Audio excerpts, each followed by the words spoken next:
Magyanatimirandasya Gyananjana Shalakaya Shakshurumiritam Yina Tasme Shri Gurave Namaha Gurave Gorachandraya Radhikaye Tadaraye Krishnaya Krishna Bhaktaya Tadbhaktaya Namo Namaha. Today's lesson is going to be Srimati Radharani and Vedanta Sutra. Actually, in 1707, the Ramananda sect is a branch of the Sri Vaishnava from Ramanuja. They approached the king of Jaipur, Jayasimha, and he told him that the Gaudiya Vaishnava is not a bona fide sampradaya because it doesn't have a commentary on Vedanta Sutra. So the king, he sent a messenger to Vrindavan so that Sri Vishwanath Chakravarti Thakur, the undisputed leader of the Gaudiya Vaishnava, will come and debate in Jaipur. But Sri Vishwanath Chakravarti Pad, he declined the invitation, saying, I am too old, I cannot travel, and so I will send my disciple Baladev. Baladev was just Baladev, he was not called Vidyabhushana at that time. So he came to Jaipur, and he explained to the Ramanandari that actually there's no need of a commentary to Vedanta Sutra because Srimad Bhagavatam is a natural commentary on Vedanta Sutra. It was actually the sayings of Mahaprabhu himself. And he gave all evidence. But still, they wanted that the Gaudiya produce a commentary on Vedanta Sutra. And so Baladev, he composed this Govinda Bhashya very quickly. Some people say 1 week, some people say 1 month, very quickly. And he called it Govinda Bhashya because it was inspired by Govinda Ji. And so this conclusion and his explanation was so wonderful that everybody who heard them, they called him Vidyabhushana. They give him this title, which means the ornament of all knowledge. But the main argument actually was not that they didn't have a commentary on Vedanta Sutra. The main argument of the Ramanandadi against the Gaudiya Vaishnava was that Radha should not be on the altar. In Jaipur there was Govinda, Radha Govinda. And they say, we've never seen Radha anywhere else on any other altar. If you go to Udupi, the Math of Madhva, there's only Krishna alone. And in many other temples also, the famous temple of Tirupati, this Bankateshwara, Vishnu is alone. And Sri Ranganath in Sri Rangam from Ramanujacharya, Vishnu is alone. Sometimes Lakshmi is seen also in the temple of Vishnu, but it is usually not side by side, it is on a different altar. And even in Vrindavan, the Goswamis of Vrindavan, they have installed Krishna alone. Govinda was alone. Madan Mohan of Sanatana Goswami was alone. Gopinath, he was alone. It was the king of Jagannath Puri who installed the deities of Govinda, Madan Mohan, and Gopinath, it was Janavi Devi, the wife of Nityananda. So the Govinda Bhashya was actually written in order to save the honor of Srimati Radharani. This is the most important point. Now, as to Srimad Bhagavatam being the natural commentary on Vedanta Sutra, this is explained in the very first verse of the Rasa lila. It begins with Shri Bhadarayani Ruvacha, and then it goes on, Bhagavan Pitaratri Sharadotpura Malika Vikshvamrantum Manaschakre Yogamayam Upashrita. Bhagavan Hari, Bhagavan Shri Krishna, seeing those beautiful autumnal nights with the full moon rising, and all with this sense of jasmine flowers, turn his mind towards loving affairs, and in order to do so, he surrendered to his Yogamaya. So Srila Jiva Goswami Pad, he explains in his commentary that this verse begins with Shri Bhadarayani Ruvacha. Bhadarayani said, who is Bhadarayani? He's the son of Bhadarayana. Who is Bhadarayana? The author of Vedanta Sutra is called Bhadarayana. This is another name of Srila Vyasadeva. And he explained that Srila Vyasadeva, he obtained this name because he lives in Bhadarikashram. This Bhadarikashram is in the Himalaya, It is closed to the public for 6 months because it is too cold to go there. And actually they are saying it's 6 months, actually it's the night of the demigods. 6 months equal 1 day of the demigods, another 6 months to the night. 1 day of the Deva is 6 months for us, and 12 a month is 1 full night, 24 hours. So therefore the gods are coming back again in Bhadarikashram along with Bhadarayan, who is Srila Vyasadeva, and he has performed so many different austerities that he has obtained a son, Sukadeva Gosvami, called Bhadarayani. But Srila Jiva Goswami is saying that actually the actual glory of Bhadarayani is to tell Rasa lila. This was his purpose in coming to the Nemisha forest and tell the Srimad Bhagavatam, to narrate Rasa lila. Therefore he gets this name. So this is one aspect of natural commentary on Vedanta Sutra. Of course, this is the link with Badarayana, but there's many other verses which tell how Srimad Bhagavatam comment on the Vedanta Sutra. But surprisingly, the name of Radha is not nowhere to be found in the Srimad Bhagavatam. 18,000 verses, not once it is mentioned Radha. We find it in other Purana. For example, in Brahma Vivarta Purana, it is written the name of Radha and Lalita and Vishaka and Chandravali. In the last portion of the Brahma Vivarta Purana called Shri Krishna Janmakanda, then it is also written about the marriage of Radha and Krishna. When we go to Vrindavan, there's a place where there's a tree where actually this pastime has taken place. And but it is not Brahma Vivarta Purana, it's not Amala Praman, it's not perfect evidence, perfect Praman. Why? Because sometimes it says some things that are not acceptable. For example, it is said that Radha cursed Sridham, who cursed Radha to come to this material world. And Shri Gurudev said this cannot be. It is impossible.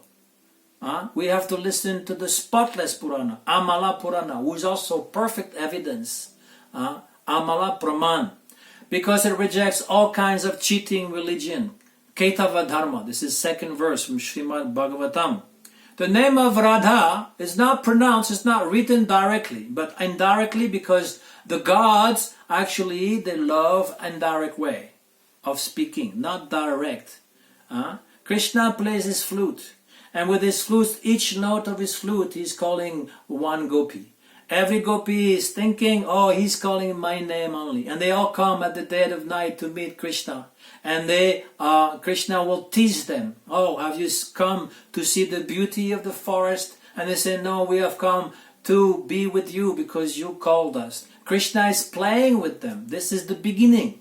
And then he will dance with them. And they will feel so happy that actually they will forget everything. And at one point, Krishna disappears. And they become almost mad. Where have you gone? They look everywhere. They go in the entire forest asking everything they see.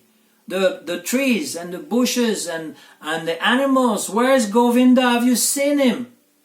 Finally they see a set of footprints that resemble Krishna, because they know the marks on his feet. They say, oh, this is Krishna, he has come here. And they say another set of footprints side by side, smaller in size. So they conclude, this must be a woman. How fortunate is this woman? Just as the she-elephant walks with her beloved, she's strolling along with Nanda Nandana Shyama Sundar, resting her arm on his shoulder. This is what the gopis are saying. And now Acharya, like Sanatana Goswami, Jiva Goswami, Vishwanath Chakravarti Thakur, they're saying, oh, those gopis who have said this verse, they're actually the friend of Radhika, the Svapaksha gopi like Lalita and Vishaka. They know, oh, this is our Swamini. And the gopis on the rival camp, Chandravali and Parma and others, they quiet, but they're feeling so sad in their heart. Then the friendly gopis, Surit Paksha, they are not intimate friends with Radhika, but they are still friendly. They say this verse, Anyaradito nunam Bhagavan Naririshwara Yanno Vihaya Govinda Pritoyam Manayedraha. Certainly this gopi must have worship Bhagavan Harir Ishwara more than anybody else. So he has left us to go alone with her. And in this verse is the word Radha. Aradita. It comes from the verbal root Rad, to worship. Radayati iti Radha.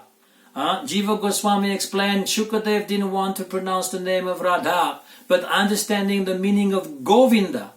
Govinda means he who pleased the senses, but Go also means Govardhan. It means also Gopa, Gopi, he who pleased everybody, especially the gopis. Understanding this, he could not keep the word, and the word came out of his mouth, Radha. This is one meaning. Then the neutral gopi, Tatashta gopi, they neither with Chandravari camp, neither with Radharani's camp. They are saying this verse, "Oh beloved friends, the dust that Govinda touches with his lotus feet becomes blissful and attains all good fortunes. Even Brahma, Shiva and Rama Devi take this dust on their heads to remove their suffering and all inauspiciousness." They're just making a general comment. They have no feeling particular, they're just making a general comment. But then the opposite party, the Vipaksha Gopi, headed by Chandravali, they said, yes, what you're saying is good, oh dear friends, but we are seeing so much, we have so much suffering in our heart because we're seeing that Govinda is enjoying with another gopi and not with us. She has snatched the nectar of his lips which belongs to us, and they're feeling very sorrowful. This is very interesting because this is a way of reading Bhagavatam like nowhere to be seen. Because the Acharya, they are not stuck on the literal meaning. They are actually seeing the mood, the bhava. The mood is something which is hidden in the text, and you have to be yourself a bhavuka, a rasik bhavuka, in order to understand this. So they are telling us, this is Radharani, and this is Lalita Vishaka, and this is Chandravali, and these are different kind of gopi. Everybody is there, but the name are not given. This is the way to understand how Radha is in Srimad Bhagavatam, and that Srimad Bhagavatam was written and told by Sukadeva Gosvami exclusively for the glories of Radha. So now we come back to the logician. He says, oh, this is very good, but what has all this to do with Vedanta? Well, sir, listen. There are 2 verses in the 12th canto concluding the work, saying how beautiful this Bhagavatam is. Sarva Vedantam Saram Yad Brahmatmekat Palakshanam Vastvad Vityam Tan Nishtam Kevalyeka Prayojanam. Sarva Vedanta Saram, the Srimad Bhagavatam, is the cream of all Vedanta, and its subject matter is what? Brahma Atma Eka. Lakshanam, this is a characteristic, the oneness of Brahma and Atma. What does that mean? Not like Shankaracharya is saying that Atma equal Brahma. No, it's saying that actually Krishna and Radha are one. But for the sake of pastime, they become 2. And therefore this Brahma Atma means Govinda and Radha. They are combined with love, they are one. But for the sake of pastime, they become 2. In the Chandogya Upanishad, it says, Shyamat Shabaram Prapadye Shabarap Shyamam Prapadye. The dark surrendered to the white, and the white surrendered to the dark. Srila Bhaktivinoda Thakur has translated, Krishna surrenders to Radha, and Radha surrenders to Krishna. Krishna is one. Aneka. He only has one rasa, aneka rasa. But for the sake of pastime, because he is also the taster of all mellow, rasika shekar, then he wants to taste all this different variety. No, it's eka rasa is one rasa, aneka, more than one rasa, meaning many. He becomes aneka rasa. And this verse is repeated again later on. Sarva Vedanta Saram, same word. Sarva Vedanta Saram, he Shri Bhagavatam Ishyate. This Bhagavatam is the cream of all Vedanta, all Upanishad, everything, all the Vedic text. Why? Tad rasamritam triptasya nanyatrasya drati kvachit. Because it is full of amrita, nectar, rasa, sweet mellows, and it gives rati, sublime love. So this is the summit of Srimad Bhagavatam, to develop this Bhakti Rasa and Krishna Rati. And who is Bhakti Rasa and Krishna Rati? This is Srimati Radhika. Srimati Radharani is the embodiment of Bhakti. And so therefore, to understand the Tattva of Srimati Radhika, this is to understand all Vedanta philosophy. This is the point. Thank you. Panchakalpatarubhya cha kripa sindhubhya iva cha patitanam pavanebhyo vaishnavibhyo namo namah.